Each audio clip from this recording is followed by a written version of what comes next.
Hey class. So as cliche as it may be, I'm actually doing a video from my car like you see all the time in YouTube. I thought this would just be a change of pace. I'm normally in my office, but I decided to be out and about today. I'm outside of our public library here in my town. So what I wanted to do, I haven't done a video in too long. I've been very busy and I'm kind of involved in some of my things, but I've been doing your grades. I've corrected the dates. Sorry about all that confusion. But I haven't done a video in a while to kind of let you know where we are. We're coming up to the end of this thing, and I just wanted to just kind of communicate with you a little bit. So first and foremost, before I forget, in the link where you clicked on this video, below it, on the post, not on the YouTube site, but on the post in the BRCC post that I put this video in, is a link to a survey. It looks like the survey was sent out. None of you responded to it. This is by far the most quiet class I've ever had. There's only 7 of you, so which is pretty small. And I normally have 2 classes at the same time, but this time only 1. So there are some factors to that aggravate the silence. But I want to make sure that you are engaged in the material. The homework assignments I've been receiving have been good. Some of them have been kind of bare bones, but meeting the minimum requirements, which I can't argue with. That's fine. And so I just want to make sure we're, feeling comfortable with where we are and what we're doing. And if you have any questions about where we are and what we're doing, or any questions on any exam questions, reach out and let me know. In the beginning of this, I said my availability via email, but I can also have a conference call or a hangout from Google Hangouts to chat. Anything like that, I'm readily available for what you need. So anyway, in the link down below is that link to the survey. I am pairing this video with the survey request intentionally to let you know that I am engaged, I am here. It's just I haven't heard much from you, and I, at the fault of mine, have not posted a weekly video, which really I should have. But, you guys are low fuel level. You guys are a pretty independent group, which is good. So anyway, I'm in my car, and I'm flipping through the notes that I'm doing. Like I'm studying for my PMP exam, Project Management Professional, which is a big exam. It's 4 hours, to well sought after thing. And I actually went through all the PowerPoint presentations that you have for this course. And I found a lot of unique similarities. And so I have some printouts here that you should print out too and have available, because it really explains a lot about how project management works. It'll really help you with the exam to know the flow of these things. And so these are from your PowerPoint presentations. So if I can get them here. So each one of these is really great detail. I have my own notes on there. So you have the planning process for planning procurement, planning risk management, and I have all the others down in here for planning quality, scope, time, schedule, and all of the process groups for it. And the really cool about it, it breaks it down into the process and the output. And then in the what process group it's part of. So you have planning, executing, monitoring, controlling, and closing.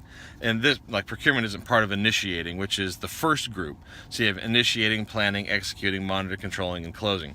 So procurement starts in the planning stage with the plan procurement management process. These are the outputs of that. And then your next fix is executing, and then you're conducting procurements and the outputs. And it lays each one of these out in a really organized fashion as you go through. So these are in all your presentations, and they're very useful. I'm actually using them myself as like a high-level guideline. It's not as in detailed as I want it to be for the PMP, because there's 49 processes with 10 process groups, and it's a lot. And so, but this is very high level. It's very good. It's going to help you pass the exam. It's the key slides of each one of the presentations. So I just really wanted to share that with you to let you know that this is a good thing to go through. And also remember what I said about project management in the beginning, that it is about customer service. It's about satisfying the customer. And you can be a project manager on the vendor side or on the customer side. And so if you're on the vendor side, your job is to provide a product or service. When you're on the customer side and the customer is requesting a solution from the vendor, as a project manager, you are still working to provide a product or service, but through collaboration with the vendor project manager or whoever. And so it's always about providing that service, and you just need to define who your customers are. And of course, the customers are the stakeholders. Now, anybody can be a stakeholder. A stakeholder is anybody who has an effect or can be affected by the project itself. So it could be if you're repaving a parking lot for a business, stakeholders could be the surrounding businesses, and then the people that come to that institution, you need to let them know what's going to be going on. So it can be very indirect and very granular at times, but it always also makes sure that you have a good separation between what is a stakeholder and what is a project team member. Stakeholders can be project team members. So, but it's kind of confusing. Let me reverse that actually. Project team members, every project team member is a stakeholder, but not every stakeholder is a project team member.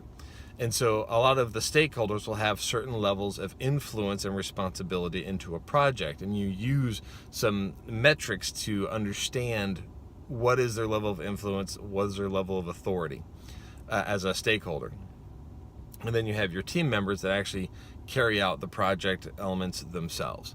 And the project, how they get worked in, is very incremental and follows these very specific steps. So everything is within the process groups of initiating, planning, executing, monitoring, controlling, and closing. Everything falls into those categories.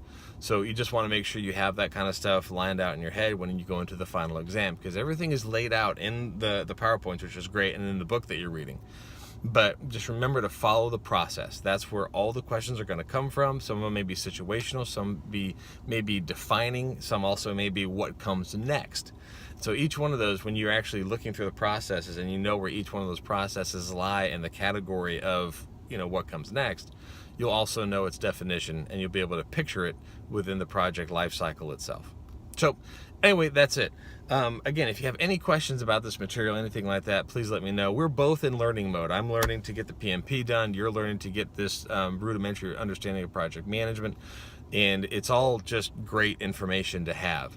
As we're coming into the holiday season, for me, we're already there. It starts for me and things for Halloween, and it works all the way through to the new year. I love this time of year.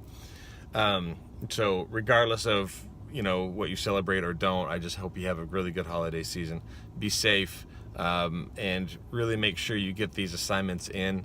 Like I did, I think I mentioned it on an email or a post, that I deleted the responsibilities of Chapter 9 for your homework and your quiz.